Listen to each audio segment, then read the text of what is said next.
Here's the Seattle offense ready to get this drive underway. Leading here in the second quarter. Not sure how aggressively, offensively they want to play this.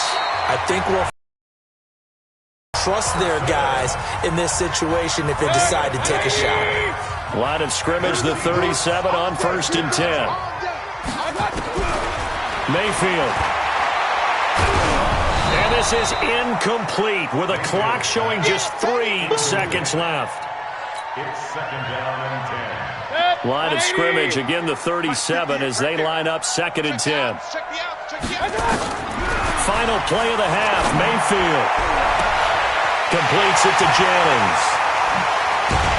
And he takes this thing way down into Chicago territory. So we've reached halftime here in a 4-point game.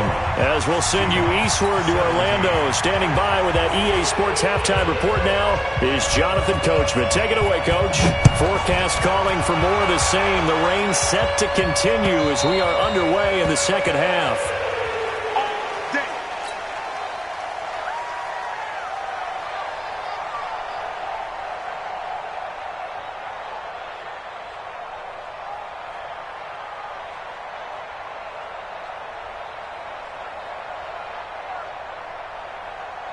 Coming to the line here to begin their next drive, the Seahawks offense. They're down here, but very much in this game. What's the tonality of a coach's talk when a game is within striking distance like this at intermission?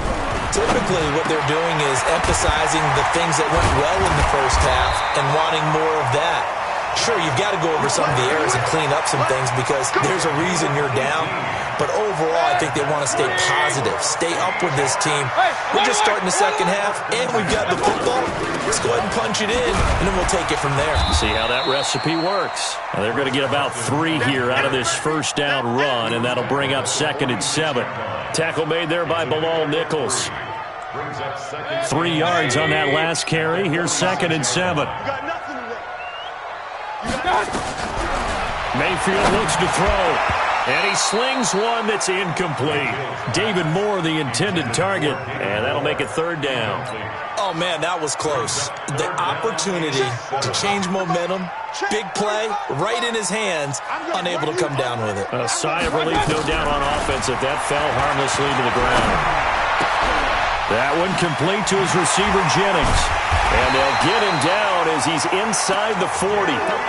It's a gain of 15, 1st down Seahawks. I think that's a big pickup for a 1st down because when you run a drag route against zone, you're sometimes asking for trouble because you might run into a defender. Yeah, well, there they ran into a 1st down, executed it to perfection. Now this one to his tight end out on the right side. 7 yards, the pickup on the pitch and catch. So much goes into a successful play, doesn't it? How about that play action there, freezing the defense just enough to bring the tight end free downfield for the completion.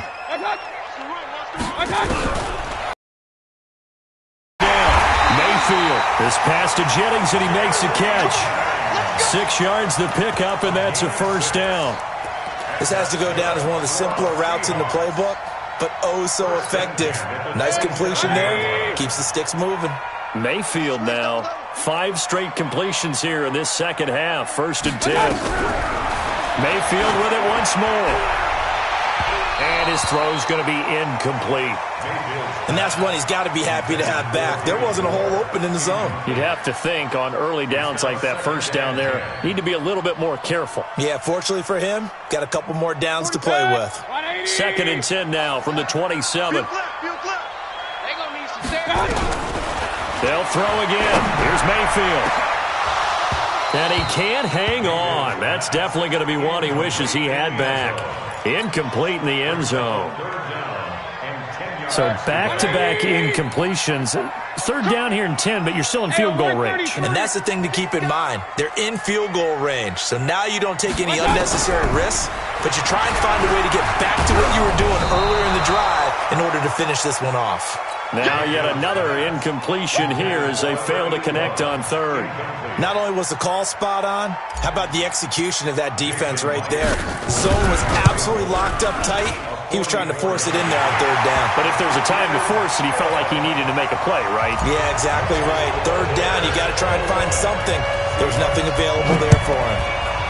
So a decent drive there to start the third quarter. They only salvaged 3 out of it, but they inch a bit closer. Yeah, but still lots of time to go in this one. That's why you hear that clapping on the sidelines, right? Hey, got some points. As you said, inching their way back in. Time left to go out and get that victory. The Bears offense ready to go for their next drive. And they're hoping to redo their efforts in the last drive when they got into the end zone. And just think of what it's like now on the sideline. Because when you score a touchdown, you have to go over and look at the tablet and see what you did on the last drive. When you scored points, it's a whole lot better view than when you're trying to figure out how to fix things there. On the ground, this is Williams. And running room scarce here. He's going to be stopped in his tracks at the line of scrimmage. Making the stop that time, Bobby Wagner. Well, we just saw a great example of what we talked about with his coach prior to the game. He's definitely one of the better linebackers at reading a play and flowing to make the stop before it turns into something big.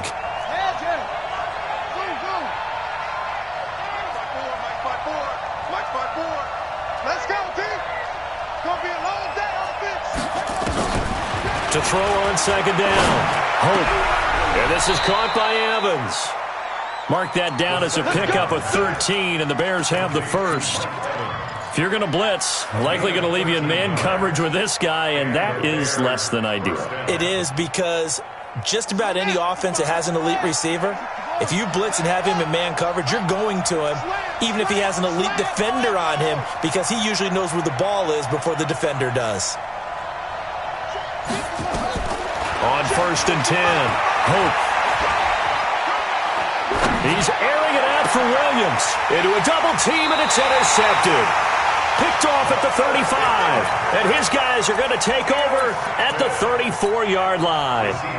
He's had a fantastic rookie season, made a lot of lovely throws, but that wasn't one of them. Well, we got to give him one, don't we? I mean, with the year he's having, a lot easier for he and his teammates to accept that throw, because for the most part, what they've seen, it's been pretty sensational. And he'll get 2, maybe 3, up near the 37.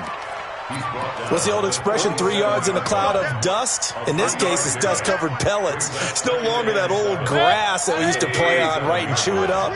Now we've got that artificial surface. You see the pellets go up. Still a nice play by the defense. On 2nd and 7, Mayfield. He's going to float this one deep right side. And this is going to wind up incomplete. The coverage there too strong on the deep ball, and now they face a 3rd down. They head to the line facing a 3rd and 7 following the incompletion on 2nd down. Mayfield. And he's got his tight end, Oliver. And he's going to be taken down here with a penalty flag on the field. So a decent gain, but all for naught on the penalty. It's too bad, isn't it? They were feeling pretty good about it. The only people celebrating, the guys who just gave up that play. Mayfield to throw it. Nowhere to escape, and he goes down. The amount of sacks that they've absorbed in this game is absolutely extraordinary. Let's just face it.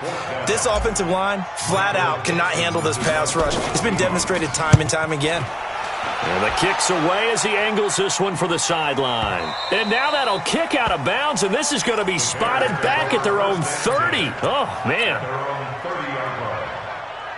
At the line, prepping for their next drive, the Bears offense. And following the interception, just any interception, are you a little bit more cautious when you start that next drive, or no, you just throw that out the window?